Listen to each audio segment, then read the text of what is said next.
Hello and welcome to the Podghast. I'm Mike. And I'm Callum. First off, can I say thanks very much for inviting me on the show? You are the show, Cal. Well, I've been told not to do that anymore. Sorry.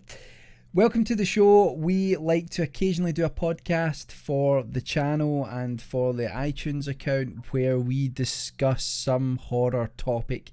And tonight, we wanted to do a special podcast because we watched a film recently which I think it's fair to say it floated both our boats. Very much so, much like Buoyancy. I think what was interesting as well is we watched it with a very interesting audience. I think we watched it with two people that were very neutral to the idea of it. I think it's probably safe to say that we're both moderate to enthusiast level Kurt Russell fans. Oh yeah, well Kurt Russell, well first of all, we should say the film is Bone Tomahawk. It's just came out in the US. It's had a simultaneous release in the theatres or in the cinema and Brief run in Peru. and on video on demand as well. I'm not sure, but I think I read that it's going to be out in the UK in February. Is it on in the cinema? But you can watch it online anyway. So yeah, it's a western. It's a cannibal film, and it stars Kurt Russell. What's not to like? Sign me up. Oh wait, I've already seen it. Sign me up again. It's a very interesting film. I think what I was saying is we went into it with a really mixed audience. So we went into it with someone that wasn't particularly a massive horror fan, I would probably say, and I think the other person that was watching it, not naming any names, obviously, probably was more kind of susceptible to horror, but was probably looking for something different to what he saw in it. Probably why he left halfway through it. Well, I think the thing is with this film is it's a movie that I can see being pretty divisive, and while we watched it, I could completely understand why someone would say that it's boring because it's like an old-fashioned western where it's a slow burn and it builds up and really you only get to the horror, and you should know this going in, you really only get to the oh fuck's sake, Callum, just ruin it. Sorry for that. Ruin it with your phone. Let's not blame the phone for our own mistakes. You really only get to the horror elements in the last half hour of the film. I should say at this point, we're probably going to go pretty major spoilers here. So, but we'll flag up some warnings. Yeah. But if we're going to say audio wise, we're not going to put anything on screen probably. Because of we're the lazy epileptics. Or just because we're lazy. Yeah, true. That would involve more editing than yawn. Yes, working for our audience. Yawn. So it's made by a first-time director by the name of Craig Zahler. He also wrote the film. I don't know how he's managed to pull it off, but he's actually got a fantastic cast. There's Kurt Russell, there's Patrick Wilson. End scene. Yeah, Matthew Fox does a great turn. There's some smaller cameos. Sid Haig, David Arquette, Richard Jenkins has a great part in it. There's just a fantastic cast that he seems to have brought together. Also, Michael Pare, who was a kind of relatively well-known action star in the kind of 1980s. He's been in quite a lot of cult movies, like Streets of Fire. But he has a tiny part. Oh yeah, like he's behind the bar, and I think he maybe only has one line. It's just like, what happened to you, Michael? But that's what we said as well. Sean Young, who is famous for Blade Runner and Ace Ventura, and being mental and doing a really creepy Catwoman edition. Yeah, and Dune and a bunch of other things. Like, she comes into like one scene just sort of randomly as the mayor's wife, and then just you never see or hear from her again. So she does. There are some characters that come into it where you wonder if there's another cut of the film where you see more in this little town. But just as a very slight synopsis without being too spoilerish, the film is essentially about a town called Bright Hope, where a criminal who has disturbed this wait for it sacred burial ground. It's an Indian burial ground though, isn't it? Yeah, right, okay, well, we'll get to that in a minute. A sacred burial ground for some sort of cannibalistic tribe who then come to this small town and abduct not just the criminal but also a couple of people from the town as well. And Kurt Russell is the sheriff in the town, and he puts together basically your magnificent, was there 4 of them, 5 of them? It's kind of like the shite 7 though, isn't it? Yeah, I mean, it's like scraping the barrel, with the exception of Matthew Fox, who didn't really have anything better to do and was actually a professional engine hunter, which he may now be. He's great in it. Yeah, he is.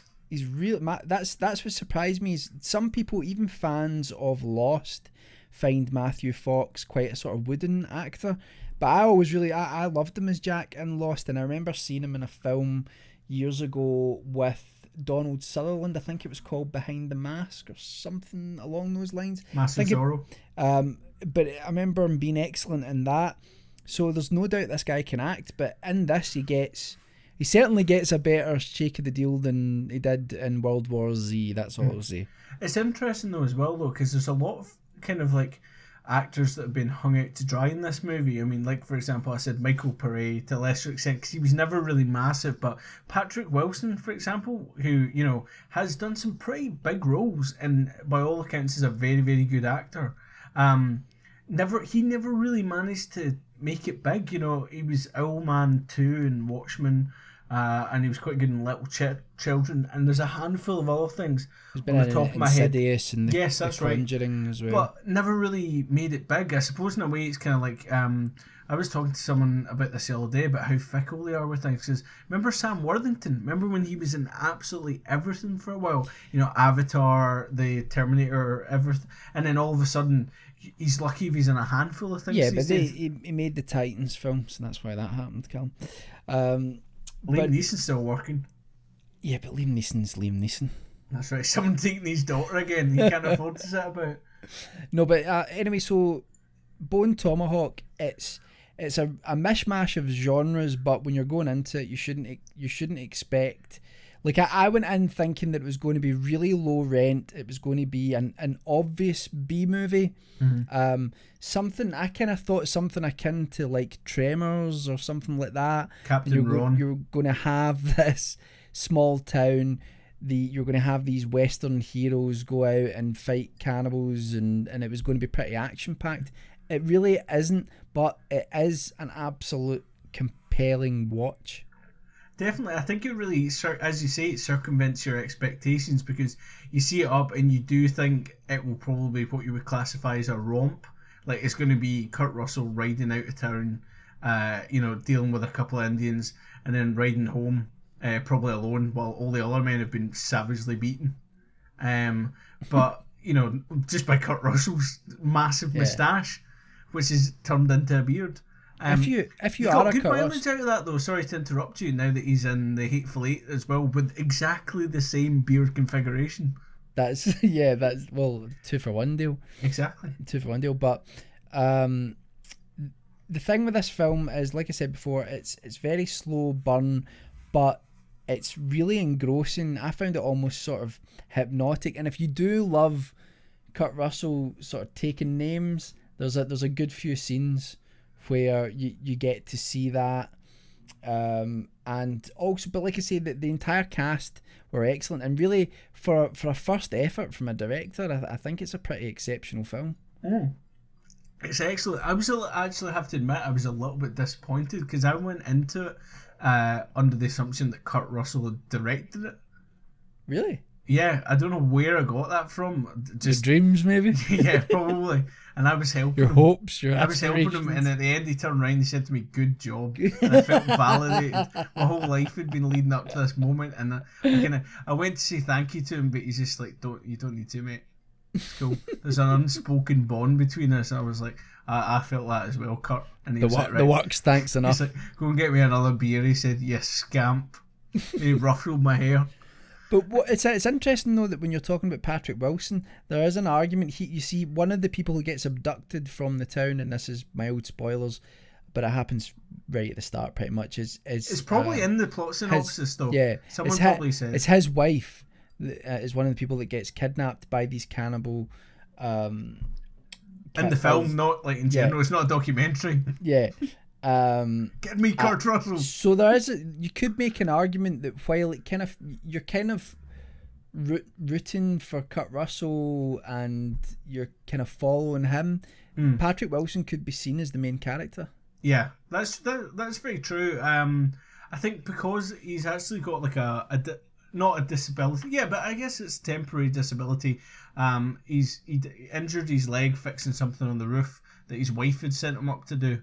Not while the cannibals came in. That wasn't why she got abducted, because he was too busy fixing the roof. Up in the roof going, oh, that will teach you to send me up doing these tasks. We should have got someone in. But yeah, basically, so for the entire movie, he's on crutches with his leg kind of in bandages. So you don't really expect much from him, which is interesting when he actually turns out to play quite a pivotal role. And it's like we were saying earlier, there's quite a lot of things in this film that circumvent your expectations. Sorry, I was waiting for you to say something. I thought you were swallowing your drink and you were just about to hit me with something else. Okay, so let's get into... If you haven't watched the film and you do want to see it, then turn off now and come back after you've watched it, because we'll get into some serious spoilers now. One thing can I say before we head into spoiler camp? No. I've now drawn that line. We've now everything you say now has to be a spoiler. Now I'm talking. Bruce Willis is a ghost. No, one thing I would actually compare it to is Slow West, which has just come out, the Michael Fassbender film. It's almost identical, this film, to that film in terms of pacing. Right. It's a kind of a journey the whole way along it. Well, you've kind of got set up, then you've got journey the whole way, and then everything basically happens in the last kind of 15 to 20 minutes, more or less. I mean, with Bone Tomahawk, I enjoyed the fact that it as much as it has a slight sort of grindhouse aesthetic to it with regards to some of the violence, it does show the West as a really brutal place where if these cannibals aren't going to get you, then there are plenty of other things which will. Well, that's interesting as well, because Slow West very much like that as well. It's interesting that we've had two very real westerns in the 1 year. It's maybe a slight case of Unforgiven syndrome. That tends to happen. It's quite a strange thing that there seems to be this cyclical pattern where someone greenlights one western, and then you get like one or two westerns greenlit for the same year. That's possible. It definitely came out this year, Slow West. I'm just wondering if it.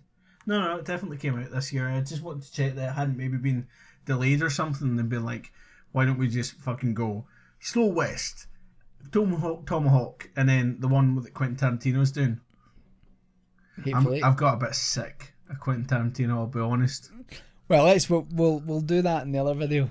Yeah. So yeah, we're going to get into some spoiler territory now. So we're probably going to talk about like the ending of the film, I would imagine, more than anything else. There is this switch in the last 30 minutes. It might not even be the last 30 minutes of the film. It might be short, maybe the last 20 minutes, where these men who have been going towards this canyon where these cannibal killers supposedly live, they finally get there, and well, I think it's fair to say the shit hits the fan, Callum. I would say that. One thing I would also say as well is before they leave the town, they get their kind of resident Indian companion, Tonto type character, to come down and basically say that this tribe has nothing to do with the Native Americans. It's a bit. I was going to say that was one. I can understand why they did it, but it is kind of like a criticism in that they really. It is as if like they're just wanting to shout at the audience, these aren't Native Americans, don't worry about it, we're not being all racist. Savages. Please let us in your casinos. It does feel that way though. It's like they like get the Native American friend that we have and he'll tell us that this is an unknown tribe, but then in the same way it does add another element of mystery to what these people are, and they have this strange noise that they make when they appear. That's I remember when you first saw on camera when they make this strange howling noise, I thought, oh, that's very cheap. But they then explain that it's because they've basically embedded a sort of carved piece of bone into their windpipe. It's like that. It's actually like that Father Ted episode where they've got a record of BBC sound effects. Yeah. And they just carry a megaphone with them and just set it up. A gramophone, sorry, to be period accurate.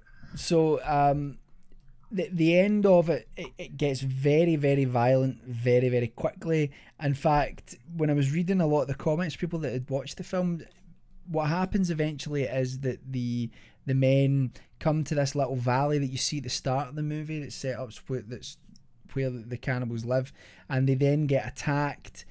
Matthew Fox, his character, gets killed, and then the Patrick Wilson's character has already been left in like miles away because his leg has been so badly hurt that he can't really keep up with them. And that's, sorry, can I just, before we go on, that's somewhere where again the film circumvents your expectations, because Matthew Fox has been really built up and he's made this big thing about being a professional Indian killer, and I think, or Injun as they like to call him. I don't know if there's a difference, but he One's goes racist. down. Yeah, he goes down really quickly. I think he maybe kills one Indian and then he kills another one, and that's it for him. And But you called them Indians. Shame on you. What Native Americans, can we call them that? No, they're just they're the cannibal tribe. Right, okay. They're, Oh no, because we're not allowed to associate them. It's the hills have eyes. Yeah, alright, okay, so we just call them the cannibals? Yeah, not the fine young cannibals though. That would be. This podcast brought to you by crazy. White Man's Guilt. Yeah, that is a good point though, that Matthew Fox's character is built up as someone he constantly goes on about how many he's killed. He's kind of like, he's actually the best depiction of what some people would have felt the West was about back then, which is that he sees himself as civilized and as a gentleman. He dresses impeccably, but really when he starts speaking about the things that he's done in the past, you realize that he has killed women and children from Native American But tribes. he makes kind of an excuse of it in the fact that his family was taken from them back. But it's one of those things, isn't it, where it's the ultimate irony, where you can't really side with them after everything that happened to them. Do you know what? You know, everything that was done to the true Native Americans. You know, it's almost impossible to really feel sad. It was like, well, they did this to me. It was like, yeah, after you subsequently maybe give them some smallpox blankets, which it might have been a little bit annoyed about. But the one thing I will say though is that he still appears, he's not sympathetic, but I still like him as a character, because he's very assertive, and earlier in the film I think it shows that he was probably correct. He shoots two men that come towards the camp, and he states, oh, they're a raiding party, or they're a scout party. They're like to distract us, and then like more will turn up, and then they go to sleep while everyone thinks that he's basically killed these guys in cold blood. That when he's asleep, they do turn up. Other people do turn up and take their horses. And it's so there is, and obviously they've got the whole scene as well where Matthew Fox's character has to shoot his own horse, which I think builds a little bit of empathy for the characters. It's a very strange character, because you really shouldn't like him, but they do it in such a way to kind of, as you say, you know, with the family story and the fact that, as you say, he has to shoot his horse, and I think he also has quite an abrupt attitude change as well, because there's a couple of things that really shake him on his principles, and then you can kind of see a lot of the bravado and the kind of the kind of exterior shield that his character creates kind of is chipped away, because I think he thinks of himself as this kind of like hardened killer of Indians, and then when he comes across, well, it's not even when, I think it's prior to actually you need to stop calling them engines. I'm just saying what the character says. Oh, okay, then that's all right. Then I'm in character, everyone. But yeah, but yeah, I think it's interesting from the point of view that, you know, how quickly his character's actually stripped away, and you realise like how vulnerable he really is. You don't really get any inkling though that he's kind of remorseful for what he's done. I think he seems to feel somewhat justified in the murdering of a native people. But this is one thing as well that I thought when I was watching it. Do you think that there's an intentional shift in the film once they enter into that valley where the cannibals live? It feels as if the film's just shot differently. It feels as if it gets almost cheaper, but like. But that's the thing that we discussed about this already, where a lot after that point it takes place largely in one set and it starts to feel like a play. Yeah. But one thing we've not mentioned up until now was, what was the budget? Not something mental like 2 or 3 million. It was 1.8 million. 1.8 million. So there, I mean, it only cost them $800,000 to make the movie after they paid Kurt Russell. And you know, beard wax ain't cheap. But it sounds like they all. It sounds like they all did this just simply because the script was so good. But but the funny thing is, if you read the script, I think a lot of what is in the film wouldn't have been. Have you just spilt your drink? No, I nudged something on my desk. Worry not. I am not saturated. I think a lot of what appears in the film would be the director's sensibilities, and that wouldn't appear in the script. That would only appear once it was on screen. So I'm wondering what they could have seen in the script. Right. Okay.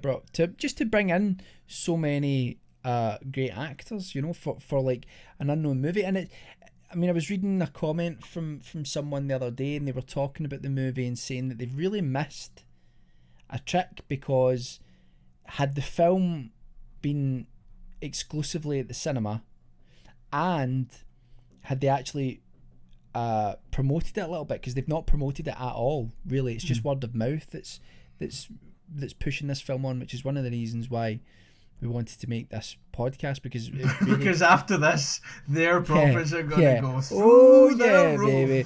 Well, every little helps. All right, Tesco. So you've stumped me with that Tesco comment. Do you know what though? I think it's a case of, right, the movie cost 1.8 million. So as a kind of generic rule, they say that you will spend your budget again in advertising. Yeah. And you can tell if they've made the movie for 1.8 million, they probably don't have another 1.8 million to spend on advertising, unless they, you know, otherwise they would have spent it on the film. So I think that they've maybe got to this point where they've spent literally every dime they had to make this movie, but as a result, I think it'll be quite easy for them to make their money back. I mean, you've already said this, and I think you hit the nail on the head. Whether you said it on this podcast or outside, I can't remember, but you said this is a cult movie, or it will become a cult movie, and I think they'll quite easily recover their profits over time. Yeah, absolutely. And I mean, it's a film as well that you really hope that no one makes a sequel to it, because the type of film that I thought this was going to be is really probably what the sequel would end up being. And as much as I would like to see Kurt Russell taking names and all that, Kurt Russell doesn't really make it. So I'm just reading here, like, for example, Tango and Cash made 63 million at the box office, 63.4, right? So if you half that is half of that Sylvester Stallone, they're at least going to make $30 million out of this movie. Yeah. Which is pretty good, and it only cost them 1.8 million, so I mean, that's simple math. It's science. That's science. Do you think this is a horror film? Yes.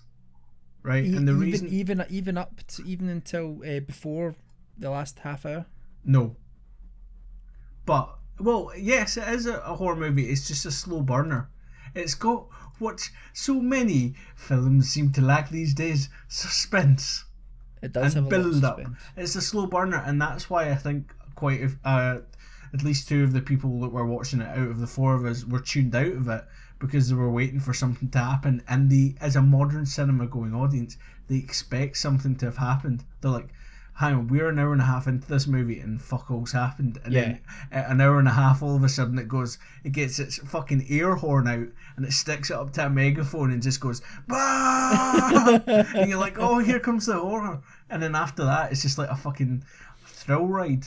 I would have loved it if the film had actually just cut to black and then bright red writing just flashed up on the screen and someone just shouted, "Here comes the horror! Prepare thyself." And then, like they used to do, they did it with old 3D films where, like, now put on your 3D specs. Yeah. For and the it last just turns 10 to minutes. death metal. It's like, and now prepare yourself for some real horror.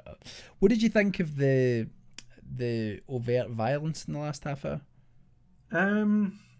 I liked it.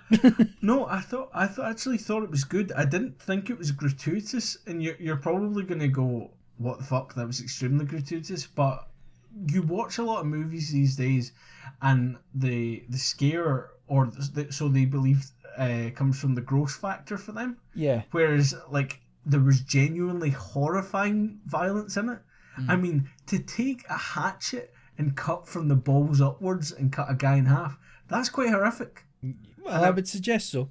And I'm sure, I mean, it's not happened to me recently, but I think that there's even little subtle things that are done in it where obviously we're in spoiler territory, like we said, but Kurt Russell poisons a couple of the members of the camp with this is it like an opium compound or something in a whiskey? Yes.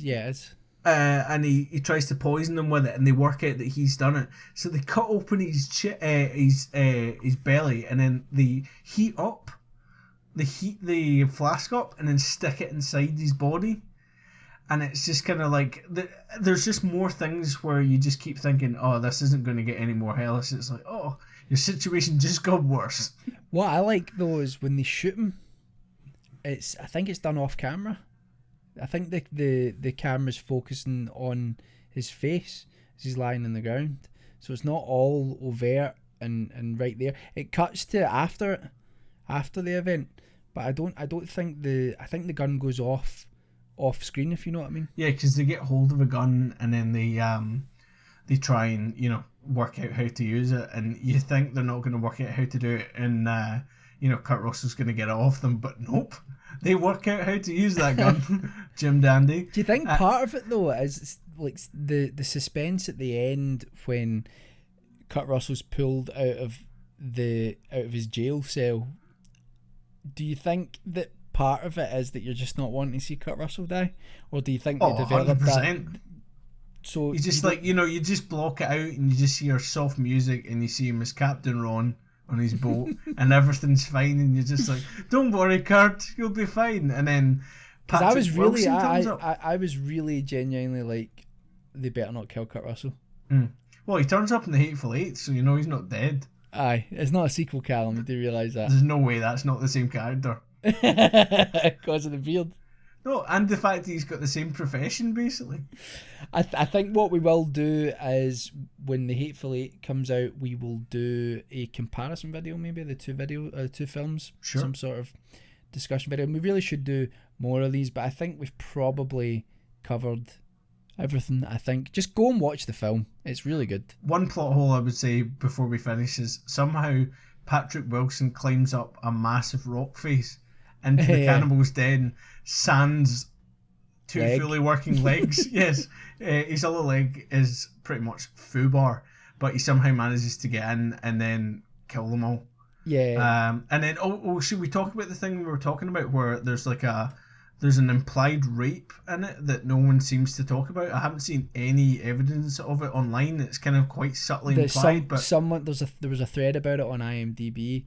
Oh, right, okay, so yeah, but I'm a liar. No, but I know what you mean. That there's the implication that when they get to the lair of the cannibals, they ask Patrick Wilson's character's wife if she knows how many of them there are, so they, because he's making knuckle sandwiches, how they can know how many they're dealing with, and she sort of hesitates and then says 12 males, and the implication, I think, is that she's been raped by 12 of them.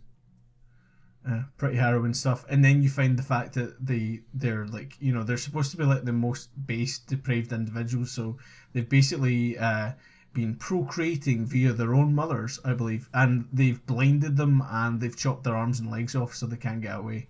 Yeah. In case they want to go and register for Votes for Women. There was one thing about that scene though, when Patrick, I think is it Patrick Wilson or no, Richard Jenkins' character, I think, when they walk past the woman, and I can't remember if Richard Jenkins' character already has the rock in his hand, but he speaks to Matthew Fox earlier on, and I think says that he doesn't think he could kill a woman, because Matthew Fox is talking about the fact that he's killed men, women, and children who were Native Americans. So I thought there was a little callback to that moment, that really someone should have put those women out of their misery, because they're lying there, they've had their arms and their legs cut off. Total sensory deprivation for the most part as well. Yeah, and their eyes have been stabbed out. So, and but they're pregnant. Yeah, so we should have probably mentioned that. But yeah, they do kind of leave them in this kind of way of, it's just like, oh well, they'll die anyway, but... And there's the ending as well, which I think I misread at the time, because when we first watched it, when the men are travelling towards where the cannibal killers live, they're dropping stones in the ground so that Patrick Wilson's character can follow them. Yes. To the valley, but when they're coming back, and Kurt Russell's character is bleeding to death, and he's left up there to take care of the last of them. Right, but that's one thing we should say though. There's 3 left, and how many shots get fired off? 3. Exactly. Aye, that's Kurt Russell taking care of business. Exactly. But at which point he just goes, shake it off, Kurt. And he ties his beard to the top of the cave and he rappels down. Well, my whole point was that when I first watched it, Richard Jenkins' character, who's like the old deputy, he drops the rock that he's carrying, and that's the last shot of the film when he hears these 3 shots go off.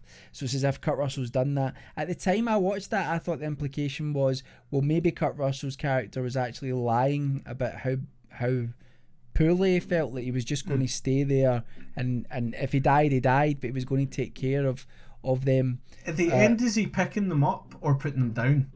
But he's killing them. But Richard, no, I mean the rock. Does he pick a rock up? He picks it. He picks the rock up. Right. Beforehand, and then he drops it when the 3 gunshots go off. But I wonder. Like, originally I thought the implication was, it's left open-ended. Maybe Kurt Russell's character actually will survive and will make it out. If a man with no legs can get off a cliff. Yeah.